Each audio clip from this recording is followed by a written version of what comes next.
Ishkaran Bhandari, that's not politics. That is not politics. Agar the credit, no one is saying. Fact ye hai. Navika ji, I am saying. 1 minute. Kapil Madan, 1 minute. Kapil Madan, the fact is, when Rajiv Gandhi was in power, he got the locks open. Okay? Today, Narendra Modi is in power. He is going for the Pran Pratishtha. How are you finding it so difficult because to accept that? There is no politicization. Back then, there was no politicization in the name of religion. So that's exactly the, Navika ji, I am always delighted when Congress goes into the history, because history is never pleasant to the Congress, because we are not living in the era of command journalism. We are not living in the era of DD. We are living in the era where Times Now will cover the entire debate. So today, Ram Mandir, they do not want to go because they call it a BJP event. Let's go into history. A parallel is Somnath Mandir. Somnath Mandir, where Sardar Patel promised Somnath will be rebuilt. Somnath Mandir, where a cabinet minister, Mr. K.M. Munshi, was leading the efforts to rebuild. What did the first prime minister of the same family say to Somnath Mandir? A Congress event, where he said, you're trying to rebuild it as Hindu revivalism. He was opposed to a large-scale rebuilding program at Somnath, and he wrote this to both Mr. K.M. Munshi as well as Dr. Rajinder Prasad. The answer of Mr. K.M. Munshi is relevant today also. I can assure you that the collective subconscious of India today is happier with the scheme of reconstruction of Somnath sponsored by Government of India than with many other things we have done or are doing. तो उस समय ना जाने का reason, even though BJP was not in existence, was still the same, that I will not go to Somnath Mandir. It is Hindu revivalism. Today the reason is it is a BJP event. Whereas at the other side, the confused Congress party wants to say Rajiv Gandhi started his campaign at Ram Janmabhoomi Ayodhya, I think 89 campaign or something. He was the one instrumental in opening the locks. That was monkey balancing Shah Bano judgment. It was not Astha. It was a monkey balancing happening, and that also happened by courts. So how did Rajiv Gandhi open it? The court ordered that locks can be opened because it will not lead to a law and order situation.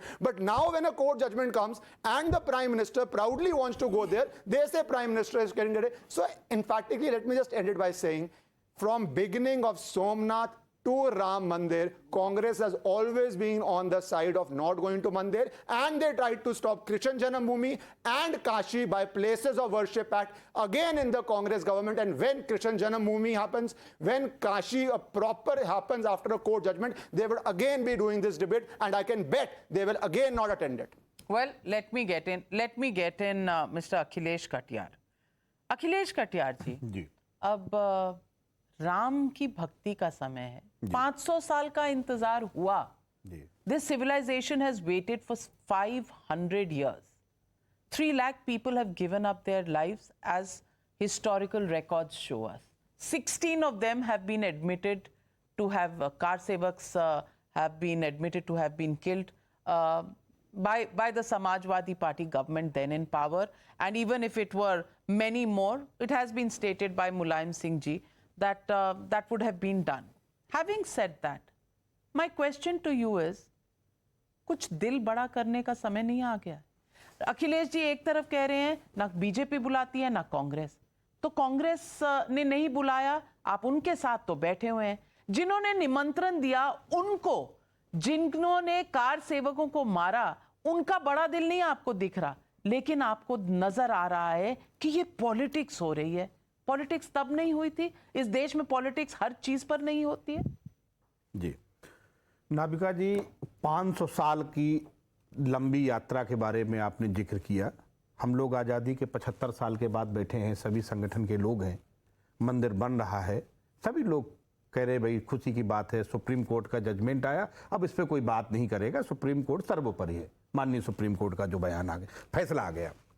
500 साल से हमारे नेता माननीय अखिलेश यादव जी ने कहा कि भाई PDA की यात्रा, हम पीडीए के संघर्ष के लिए, पीडीए के लिए, पिछड़े दलितों के लिए, 500 साल में तो दलितों को मंदिर में घुसने भी नहीं दिया जाता था. देविका जी, इस देश में जिन्हें हिंदुओं की बात करते हैं, 90% आबादी डॉक्टर अंबेडकर से लेके कई नेताओं ने मंदिरों में घुसने के लिए संघर्ष किया. अब देश आजाद है, भारतीय जनता पार्टी से ये भी पूछिए कि कुछ पुजारी भी दलित पिछड़े लगेंगे क्या वहां पे? अब तो संविधान की सत्ता है. मोदी जी क्योंकि ब्राह्मण नहीं है, इसलिए उन पे भी सवाल उठ रहे हैं। आजादी के बाद 75 साल के पीरियड में इन दलित पिछड़ों के जीवन में भी कुछ बदलाव आएगा क्या? हम सनातन की बात करते हैं, हम धर्म की बात करते हैं, इस संविधान से थोड़े बहुत अधिकार मिले कि आज हम खद्दर का कुर्ता पहन के आपके सामने बैठ के बात कर रहे हैं, क्या उन संवैधानिक अधिकारों की भी बात इसके साथ होगी? भारतीय जनता पार्टी के प्रवक्ता यहां पे बैठे हैं, क्या अब मानो बराबर की बात होगी? अब ज्ञान सुनने पे कान में रांगा नहीं पिघला के डाला जाएगा? हमारे इस देश में 90% आबादी जो दलित, मजदूर, किसान, पिछड़े हैं, उनके लिए भी कोई नई बात होगी क्या? अब ये विकसित भारत क्या परंपरावादी चलेगा, रूढ़वाद से चलेगा, अंधविश्वास से चलेगा, पाखंड से चलेगा, या नया भारत बनेगा जिसमें सब बराबर तो होंगे? आज एक ओबीसी प्रधानमंत्री अगर प्राण प्रतिष्ठा कर रहा है तो आपको साफ दिखना चाहिए, आप अलग क्यों दिख रहे हैं?